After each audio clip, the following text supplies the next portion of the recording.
السلام علیکم ورحمۃ اللہ وبرکاتہ۔ اعوذ باللہ من الشیطان الرجیم، بسم اللہ الرحمن الرحیم۔ لا خیر فی کثیر من نجواہم الا من امر بصدقۃ او معروف او اصلاح بین الناس ومن یفعل ذلک ابتغاء مرضات اللہ فسوف نؤتیہ اجرا عظیما۔ لوگوں کی زیادہ تر سرگوشیوں میں کوئی خیر نہیں ہے۔ ہاں، اس آدمی کی سرگوشی میں خیر ہے جو صدقہ و خیرات کا حکم دیتا ہے یا نیکی کا حکم دیتا ہے یا لوگوں کے درمیان صلح صفائی کرنے کی بات کرتا ہے، تو اس کی خفیہ سرگوشیوں میں خیر ہے۔ اور جو آدمی یہ کام اللہ تبارک و تعالیٰ کی رضامندی کے لیے کرے گا، اللہ فرماتے ہیں کہ ہم اس کو ان قریب اجر عظیم سے نوازیں گے۔ معزز سامعین کرام، سورۃ النساء سورہ نمبر 4 اور اسی سورت سے ابھی آپ کے سامنے آیت نمبر 114 تلاوت کی گئی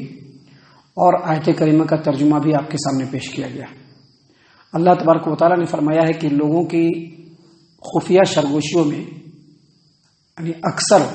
جو لوگوں کی خفیہ باتیں ہوتی ہیں اس میں خیر و بھلائی نہیں ہوتی ہے۔ یہ جو خفیہ باتیں ہوتی ہیں اس میں اکثر کیا ہوتا ہے کہ دو آدمی لوگوں سے بالکل الگ ہو کر کے بات کرتے ہیں دھیرے دھیرے، تو اس طرح کی باتوں میں جو اکثر ہوتا ہے وہ یہ ہوتا ہے کہ اس میں جھوٹ باتیں ہوتی ہیں، کسی کی غیبت کرنے کے لیے یا کسی کے اوپر بہتان باندھنے کے لیے یا کسی کے خلاف سازش کرنے کے لیے یا کسی کے اوپر بہتان تراشی کرنے کے لیے اس طرح کی محفلیں جمتی ہیں۔ اور نبی اکرم صلی اللہ علیہ وسلم کے زمانے میں جو منافقین ہوتے تھے وہ اسلام کے خلاف سازش کرنے کے لیے تنہائی میں اکٹھا ہوتے تھے اور اس انداز میں بات کرتے تھے کہ ان کی بات کوئی دوسرا سنے نہیں۔ آج کے ڈیٹ میں بھی جو مسلم سماج و معاشرہ ہے اس میں بہت سارے لوگ تنہائی میں بات کرتے ہیں ایک دوسرے سے، ان کی بات کرتے ہیں، ان کے خلاف بات کرتے ہیں، اس جماعت کے خلاف سازش کرتے ہیں۔ تو یہ جو خفیہ باتیں ہیں، جس کو خفیہ مشورہ کہتے ہیں یا خفیہ سرگوشی کہتے ہیں، اللہ تبارک و تعالیٰ نے فرمایا کہ لا خیر فی کثیر من نجواہم، لوگوں کی اکثر خفیہ باتوں میں، خفیہ مشوروں میں خیر و بھلائی نہیں ہوتا ہے، کوئی خیر و بھلائی نہیں ہوتی ہے۔ ہاں، اگر کوئی آدمی خفیہ بات کرتا ہے اور خفیہ باتوں کے درمیان اگر وہ لوگوں کو صدقہ و خیرات کا حکم دیتا ہے، اب ایک آدمی تنہائی میں بیٹھا، دیکھیے فلاں جگہ پر اتنی زیادہ ضرورتیں ہیں، بہت سارے مسلمان بھوکے ہیں، آپ ان کو کچھ دے دیجئے، یا فلاں مسجد ہے جس میں بہت سارا کام ابھی باقی ہے، وہاں پر کچھ دے دیجئے، یا فلاں چیز ہے جس کو اگر کریں گے تو لوگوں کے لیے اس میں خیر و بھلائی ہوگی۔ کسی آدمی سے جا کر کے تنہائی میں اس طرح کی بات کرتا ہے، صدقہ و خیرات کرنے کا حکم دیتا ہے، تو اس میں خیر و بھلائی ہے۔ اللہ کے رسول صلی اللہ علیہ وسلم نے لوگوں کو حکم دیتے ہوئے کہا ہے کہ اتقوا النار ولو بشق تمرۃ، دیکھو آدھا کھجور کا جو ٹکڑا ہے اس کو دے کر کے بھی اپنے آپ کو جہنم سے بچا لو۔ تو یہ دیکھیے صدقہ و خیرات کا حکم دینا۔ تو اللہ تبارک و تعالیٰ نے فرمایا اس آیت کریمہ میں کہ لوگوں کی اکثر خفیہ جو باتیں ہوتی ہیں اس میں خیر و بھلائی نہیں ہوتی، لیکن ایسی خفیہ باتیں، ایسے چھپ کر کے کرنے والی باتیں جس میں لوگوں کو صدقہ و خیرات کا حکم دیا جائے تو اس میں خیر و بھلائی ہے،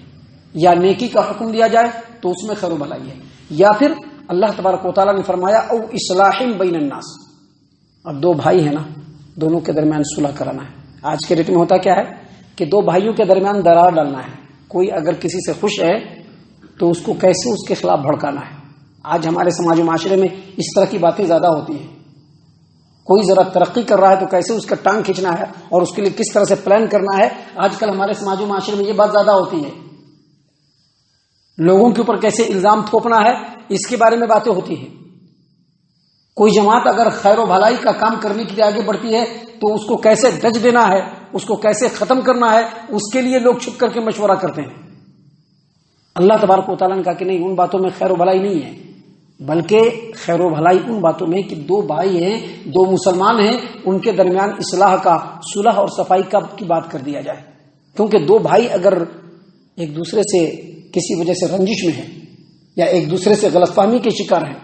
ان کے درمیان صلح کرانا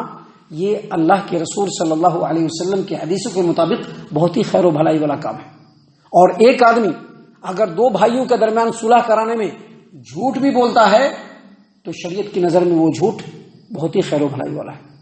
دیکھیے اس سلسلے میں حدیثیں ہیں، کئی حدیثیں ہیں، جس میں سے ایک حدیث ہے جس کو امام احمد نے ام کلثوم بنت عقبہ رضی اللہ عنہا سے روایت کیا ہے، اور اسی روایت کو امام بخاری رحمہ اللہ نے صحیح البخاری کتاب الصلح حدیث نمبر 2692 پہ روایت کیا ہے. اور اسی روایت کو امام مسلم نے صحیح مسلم میں، امام ترمذی نے جامع ترمذی میں، اور امام نسائی نے السنن الکبریٰ کے اندر روایت کیا کہ ام کلثوم بنت عقبہ رضی اللہ عنہا کہتی ہیں کہ پیارے رسول صلی اللہ علیہ وسلم نے فرمایا لیس الکذاب الذی یصلح بین الناس فینمی خیرا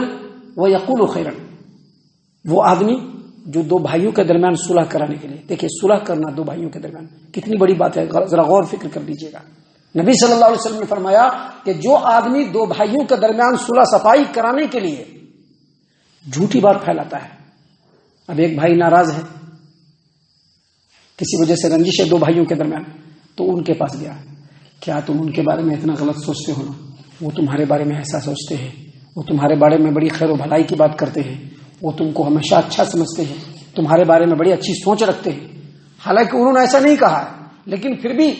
ان کے دل کو صاف کرنے کے لیے ان کے سامنے جا کر کے اس طرح کی بات کر رہا ہے. ان کے پاس آیا، کہا کہ تم ان سے ناراض ہو لیکن وہ تو تمہارے بارے میں اتنا اچھا خیال رکھتے ہیں، تمہارے بارے میں ایسے کہہ رہے تھے ویسے کہہ رہے تھے. نبی صلی اللہ علیہ وسلم نے فرمایا کہ لیس الکذاب الذی یصلح بین الناس، جو آدمی دو آدمیوں کے درمیان صلح کرانے کے لیے جھوٹ بات بولتا ہے، جھوٹی بات پھیلاتا ہے، وہ آدمی جھوٹا نہیں ہے،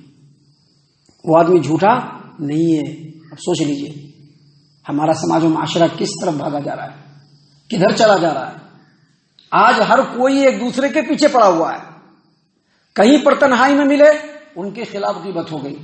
کہیں پر تنہائی میں ملے ان کی برائی بیان کر دیا، کہیں پر تنہائی ملے ان کے اوپر بہتان لگا دیا. نبی صلی اللہ علیہ وسلم نے کہا کہ اس طرح کی تنہائی کی جو باتیں ہوتی، اللہ تبارک و تعالیٰ نے فرمایا کہ اس طرح کی تنہائی کی جو باتیں ہوتی ہیں اس میں کوئی خیر و بھلائی نہیں. خیر و بھلائی وہ ہے کہ تنہائی میں جب بات کرے تو لوگوں کی اصلاح کی بات کرے، ایک دوسرے کے درمیان صلح کرانے کی بات کرے. دیکھیے ایک دوسرے کے درمیان صلح کرانا، دو بھائی ایک دوسرے سے روٹھے ہوئے ہیں، دو بھائی ایک دوسرے سے ناراض ہے، دو بھائی ایک دوسرے سے ان کے درمیان چپتلش ہے، اور ان کے درمیان صلح کرانا یہ نماز، روزہ، صدقہ و خیرات سے بھی بڑھ کر کے ہے. نبی اکرم صلی اللہ علیہ وسلم کی حدیث ہے، امام احمد نے ابو الدرداء رضی اللہ عنہ سے اپنی مسند کے اندر روایت کیا، اور اسی روایت کو امام ابو داود نے سنن ابی داود کتاب الادب بابن فی اصلاح ذات البین حدیث نمبر 4919 پہ روایت کیا، اور اسی روایت کو امام ترمذی نے جامع ترمذی میں روایت کیا کہ نبی اکرم صلی اللہ علیہ وسلم نے فرمایا کہ الا اخبرکم بافضل من درجۃ الصلاۃ والصیام والصدقہ. نبی صلی اللہ علیہ وسلم نے صحابہ کرام سے پوچھا کہ کیا میں تم کو ایسی بات کی خبر نہیں دے دوں جو بات نماز سے بھی، روزے سے بھی اور صدقہ و خیرات سے بھی زیادہ افضل ہے. صحابہ کرام نے کچھ کہا کہ اللہ کے رسول صلی اللہ علیہ وسلم ضرور بتلائیے. کہا اصلاح ذات البین، دو آدمیوں کے درمیان صلح کرانا. یاد رکھیے سماج و معاشرہ جس طرح بھاگا جا رہا ہے وہ قرآن و حدیث کے بالکل وپریت ہے. قرآن و حدیث نے تو کہا ہے کہ ایک مسلمان بھائی دوسرے مسلمان بھائی کو ایک دوسرے سے جوڑنے کی کوشش کرے، لیکن ہمارا سماج و معاشرہ توڑنے کی کوشش کرتا ہے. جھوٹ تو بولتا ہی ہے، غیبت تو کرتا ہی ہے، لیکن دو بھائیوں کے درمیان جھگڑا کرانا ہے، اگر اس کے لیے بہتان بازی کی ضرورت پڑے تو اس کو بھی کرنے کے لیے تیار ہے، اس کو بھی کرنے کے لیے تیار ہے. نبی صلی اللہ علیہ وسلم نے فرمایا کہ میں تم لوگوں کو ایسی بات نہ بتلا دوں، ایسا عمل نہ بتلا دوں جو نماز سے بھی، روزوں سے بھی اور صدقہ و خیرات سے بھی بہتر ہے. صحابہ کرام نے کہا کہ ضرور بتلائیے. کہا کہ اصلاح ذات البین، دو مسلمان بھائیوں کے درمیان اصلاح کرانا. اور پھر آگے کیا کہا؟ وفساد ذات البین ہی الحالقہ، دو مسلمانوں کے درمیان جھگڑا کرانا یا کسی مسلمان کے خلاف لوگوں کو اکسانا، بھڑکانا. نبی صلی اللہ علیہ وسلم نے کہا کہ یہ فساد ہے، ایک دوسرے کے درمیان فساد پیدا کرنا ہے، اور یہ فساد پیدا کرنا الحالقہ، مونڈ دینے والی ہے. مونڈ دینے والی کیا مطلب؟ جو اعمال انجام دیتے ہو نا، آ کر کے مسجد میں خوب نماز پڑھتے ہو، تقوی اور پرہیزگاری دکھلاتے ہو، روزہ رکھتے ہو، لیکن لوگوں کے درمیان ایک دوسرے کو اکساتے رہتے ہو، تو جتنی نمازیں پڑھتے ہو، جتنے روزے رکھتے ہو، جتنے صدقہ و خیرات کرتے ہو، یہ عمل ان تمام کو ختم کرنے والی اور برباد کر دینے والی ہے۔ اللہ کے رسول صلی اللہ علیہ وسلم پر جو آیت کریمہ نازل ہوئی، اس میں اللہ تبارک و تعالیٰ نے اسی بات کو بیان کیا، کہا کہ لا خیر فی کثیر من نجواہم، جو بہت سارے چھپ کر کے جو باتیں ہوتی ہیں، سرگوشیاں ہوتی ہیں، اس میں اکثر میں خیر و بھلائی نہیں ہوتی ہے، لیکن خیر و بھلائی کون سے چھپ کے باتوں میں ہے؟ کہا کہ الا من امر بصدقۃ، ایسی بات جس میں صدقے کا حکم ہو، او معروف، یا جس میں نیکی کا حکم ہو، او اصلاح بین الناس، یا لوگوں کے درمیان صلح کر دینے کی باتیں ہوں۔ اور اس کے بعد اللہ تبارک و تعالیٰ نے فرمایا وَمَن يَفْعَلْ ذَلِكَ ابْتِغَاءَ مَرْضَاتِ اللَّهِ، اور جو آدمی یہ کام اللہ تبارک و تعالیٰ کی رضامندی کو طلب کرنے کے لیے کرے گا، اللہ فرماتے ہیں فَسَوْفَ نُؤْتِهِ أَجْرًا عَظِيمًا، تو ہم ان کو عنقریب اجر عظیم سے نوازیں گے۔ اللہ تعالیٰ سے دعا ہے کہ اللہ تبارک و تعالیٰ ہم تمام کو ان تمام باتوں کے اوپر خوب غور و فکر اور تدبر کرنے کے ساتھ ساتھ ان باتوں کے اوپر عمل کرنے کی بھی توفیق عنایت فرمائے، آمین۔ اللہ تعالی ہم تمام کو صحیح معنوں میں پکا سچا مومن مسلمان بنائے، اللہ اور اس کے رسول صلی اللہ علیہ وسلم کی اطاعت و فرما برداری کرنے والا بنائے، صحابہ کرام رضی اللہ عنہم کے طریقے پر چلنے والا بنائے، جنت الفردوس میں جگہ عطا فرمائے۔ اے اللہ ہم تمام کو جہنم سے پناہ دے، اے رب العالمین ہم تمام کو جہنم سے پناہ دے، اے مالک الملک ہم تمام کو جہنم سے پناہ دے، آمین یا رب العالمین۔ وما علینا الا البلاغ المبین۔